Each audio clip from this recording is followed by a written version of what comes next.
to discuss this controversy regarding the song. I shot this song remake, at least that's what I thought, filmmakers to translate the song. Hi ನಮಸ್ಕಾರ. ಕೇಡಿ ವಿಚಾರದ ಬಗ್ಗೆ, ಕೇಡಿ controversy ಬಗ್ಗೆ ಈ ಮುಂಚೆ ನಾವು ಮಾತಾಡಿದ್ವಿ, ಏನೆಲ್ಲ ಆಗಿತ್ತು ಅನ್ನೋದನ್ನ. ಕಂಪ್ಲೇಂಟ್ ಲಾಡ್ಜ್ ಆಗಿತ್ತು, ಹಾಗೆ ಸಾಕಷ್ಟು ಪಬ್ಲಿಕ್ ಔಟ್ರೇಜ್ ಈ ಹಾಡಿನ ವಿರುದ್ಧ ಬಂದಿದೆ, ಸಾಕಷ್ಟು ಬ್ಯಾಕ್ಲ್ಯಾಶ್ ಕ್ರಿಯೇಟ್ ಆಗಿದೆ ಹಾಡಿನ ಒಂದು ಲಿರಿಕ್ಸ್ ವಿಚಾರವಾಗಿ, ಹಾಗೆ ಆಬ್ಸೀನ್ ಕಂಟೆಂಟ್ ಇತ್ತು ಅನ್ನೋದಾಗಿ. ಈ ಹಾಡಲ್ಲಿ ಫಿಲ್ಮ್ ಮೇಕರ್ಸ್ ಹಾಗೆ ಯಾರ್ಯಾರು ಫೀಚರ್ ಆಗಿದ್ರು ಅವರ ವಿರುದ್ಧ ಕಂಪ್ಲೇಂಟ್ ಲಾಡ್ಜ್ ಆಗಿತ್ತು. ಆ್ಯಂಡ್ ಈ ಕಂಪ್ಲೇಂಟ್ ಆದ ಮೇಲೆ ನೂರಾ ಫತೆ ಇನ್ಸ್ಟಾಗ್ರಾಮ್ ಮುಖಾಂತರ ಒಂದು ಕ್ಲಾರಿಫಿಕೇಶನ್ ಅನ್ನ ಕೊಟ್ಟಿದ್ದಾರೆ. ದಟ್ 3 ವರ್ಷಗಳ ಹಿಂದೆ ನಾನು ಈ ಹಾಡನ್ನ ಒಪ್ಕೊಂಡಿದ್ದು, ಒಂದು ಬಿಗ್ ಬಜೆಟ್ ಕನ್ನಡ ಸಿನಿಮಾ, ಹಾಗೆ ಈ ಹಾಡಲ್ಲಿ ಸಂಜಯ್ ದತ್ ಫೀಚರ್ ಆಗ್ತಾರೆ. ಯಾರಿಗೆ ಸಂಜಯ್ ದತ್ ಅವ್ರ ಜೊತೆ ವರ್ಕ್ ಮಾಡ್ಲಿಕ್ಕೆ ಇಷ್ಟ ಆಗಲ್ಲ ಹೇಳಿ, ಹಾಗಾಗಿ ನಾನು ಒಪ್ಕೊಂಡಿದ್ದೆ. ಆ್ಯಂಡ್ ಹಾಡನ್ನ ಶೂಟ್ ಮಾಡುವ ಸಂದರ್ಭದಲ್ಲೂ ಕೂಡ ಅಫ್ಕೋರ್ಸ್ ನನಗೆ ಕನ್ನಡ ಬರೋದಿಲ್ಲ, ನನ್ನ ಫಿಲ್ಮ್ ಮೇಕರ್ಸ್ ಏನು ಟ್ರಾನ್ಸ್ಲೇಟ್ ಮಾಡಿ ಹೇಳ್ತಾರೆ ಅದನ್ನೇ ನಾನು ಕೇಳ್ತಾ ಇದ್ದೆ. ನನಗೆ ಆಗ ಈ ಥರ ಮೀನಿಂಗ್ ಇದೆ ಅನ್ನೋದು ಗೊತ್ತಿರಲಿಲ್ಲ. ಹಿಂದಿ ವರ್ಷನ್ ಬಗ್ಗೆ, ಡಬ್ಬಿಂಗ್ ಬಗ್ಗೆ ಕೂಡ ನನ್ನ ಹತ್ರ ಏನೂ ಮಾತಾಡಿರಲಿಲ್ಲ ಚಿತ್ರತಂಡ ಅನ್ನೋದಾಗಿ ಹೇಳಿದ್ದಾರೆ. ಸಾಂಗ್ ರಿಲೀಸ್ ಇವೆಂಟ್ ನಲ್ಲೂ ಕೂಡ ಕೆಲವೊಂದು ವಿಚಾರಗಳು ನನಗೆ ಬೇಸರವನ್ನು ಉಂಟು ಮಾಡಿದೆ ಅಂತ ಹೇಳಿದ್ದಾರೆ. ಯಾವ್ಯಾವ ವಿಚಾರ?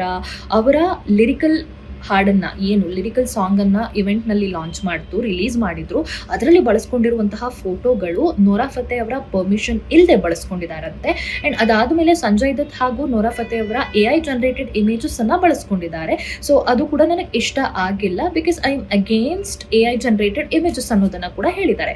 ಏನು, ನನಗೆ ಬಾಲಿವುಡ್ನಲ್ಲಿ ಯಾವುದೇ ರೀತಿಯ ಬ್ಯಾಕ್ಗ್ರೌಂಡ್ ಇಲ್ಲ, ಆ ಪವರ್ ಇಲ್ಲ ಪ್ರಶ್ನೆ ಮಾಡುವುದನ್ನು.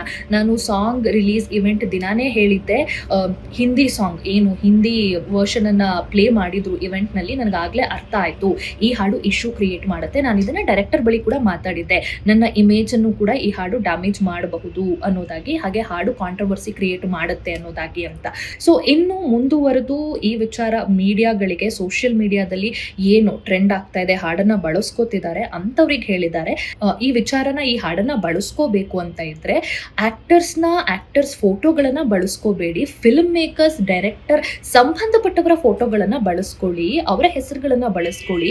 ಸೊ ದಟ್ ಅವರಿಗೆ ಅದು ರೀಚ್ ಆದಾಗ ಅವರು ಮುಂದೆ ಏನಾದ್ರೂ ಬೇರೆ ಕೆಲಸಗಳನ್ನ ಮಾಡಬೇಕಾದ್ರೆ ಸ್ವಲ್ಪ ರೆಸ್ಪೆಕ್ಟ್ಫುಲ್ ಆಗಿರ್ತಾರೆ. ಒಟ್ಟಾರೆಯಾಗಿ ನೂರಾ ಫತೆ ಅವ್ರು ಹೇಳೋ ಪ್ರಕಾರ ಅವರಿಗೆ ಹಿಂದಿ ವರ್ಷನ್ ಬಗ್ಗೆ ಐಡಿಯಾ ಇರಲಿಲ್ಲ, ಹಾಗೆ ಶೂಟ್ ಮಾಡೋ ಸಂದರ್ಭದಲ್ಲೂ ಕೂಡ ಅವ್ರಿಗೆ ಕನ್ನಡ ಅರ್ಥ ಆಗಿಲ್ಲ. ಫಿಲ್ಮ್ ಮೇಕರ್ಸ್ ಏನು ಹೇಳಿದ್ರು ನಾನು ಆ ರೀತಿ ಮಾಡಿದ್ದೀನಿ, ಡೈರೆಕ್ಟರ್ ಕೂಡ ನನ್ನ ಮಾತಿಗೆ ರೆಸ್ಪೆಕ್ಟ್ ಮಾಡಿಲ್ಲ, ಬೇರೆ ಇಂಡಸ್ಟ್ರಿಗಳು ನನ್ನ ಮಾತು ಕೇಳಿಲ್ಲ ಅಂತ ಹೇಳಿದ್ದಾರೆ. ಸೊ ಗೊತ್ತಿಲ್ಲ, ನಿಮಗೆ ಏನು ಅನ್ಸುತ್ತೆ? ನೂರಾ ಫತೆ ಅವ್ರಿಗೆ ಗೊತ್ತೇ ಇರಲಿಲ್ವಾ ಅಥವಾ ಗೊತ್ತಿದ್ದು ಸುಮ್ಮನೆ ಆದ್ರ? ಕಮೆಂಟ್ ಮಾಡಿ. Thank you.